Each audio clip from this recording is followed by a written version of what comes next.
आज हम एक वचन पढ़ेंगे भजन संहिता 145 का 8 और 9। यहाँ पे लिखा है, यहोवा अनुग्रहकारी और दयालु, विलंब से क्रोध करने वाला और अति करुणामयी है। यहोवा सभी के लिए भला है और उसकी दया उसकी सारी सृष्टि पर है। इस वचन के लिए परमेश्वर का बहुत धन्यवाद।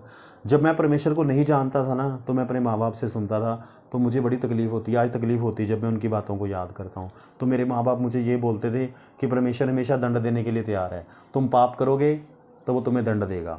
उसके बाद मुझे ये सुनने को मिलता था, जो भी तुम्हारे जीवन में हो रहा है सब कुछ परमेश्वर की वजह से हो रहा है। मतलब तुम्हारे जीवन में बुरा हो रहा है वो भी परमेश्वर कर रहा है। मुझे तो ऐसे डर लगता था परमेश्वर से, ही पता नहीं लगता था कि मैं कुछ गलत करूँगा तो वो मुझे मारेगा।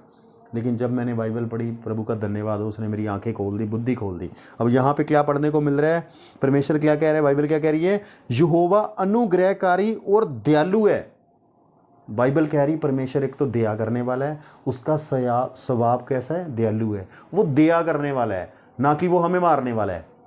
मुझे तो ये लगता था कि वो मारने वाला है जी। मेरे जीवन में मुसीबत आ गई, माँ बाप कहते थे परमेश्वर की ओर से आई है, ये परमेश्वर ने दिया तुम्हें। लेकिन बाइबल नहीं कह रही, बाइबल कह रही वो क्या है, अनुग्रहकारी है, दयालु है। वो क्रोध करने में भी टाइम लगाता है, विलंब से क्रोध करने वाला है।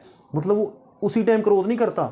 जैसे हमारे साथ क्या होता है, हमें अगर कोई तकलीफ पहुंचाए तो हम उसी टाइम रिएक्ट करते हैं, हम उसी टाइम गुस्से से बोलते हैं। लेकिन परमेश्वर का स्वभाव ऐसा नहीं है। अगर हमसे कुछ गलती भी हो जाती है ना, तो वो दया करता है, वो इंतजार करता है। लेकिन जब हम ज़्यादा गड़बड़ घोटाला करते हैं ना, ज़्यादा हम हटते ही नहीं है, उस चीज़ से लगे रहते हैं, फिर उसको गुस्सा आता है। लिखा ना, विलंब से, वो देरी से क्रोध करता है, जल्दी से क्रोध करने वाला नहीं है। ये परमेश्वर का स्वभाव है। और वो क्या है, अति करुणामयी है, वो करना करने वाला है जी। वो हमें नाश नहीं करना चाहता। और उसके बाद क्या है, यहोवा सभी के लिए भला है, वो हम सब के लिए भला है। वो उसका जो स्वभाव है भलाई करना है, वो हमारे लिए भलाई करना चाहता है। सबसे बड़ी भलाई प्रभु ने हमारे लिए क्या की, हमारे पापों के लिए प्रभु यीशु को धरती पे भेजा और यीशु मसीह ने हमारे पापों के लिए लहू बहाया। ये सबसे बड़ी भलाई है। और हमारे पापों की माफ़ी मिली है यीशु के लहू बहाने की वजह से।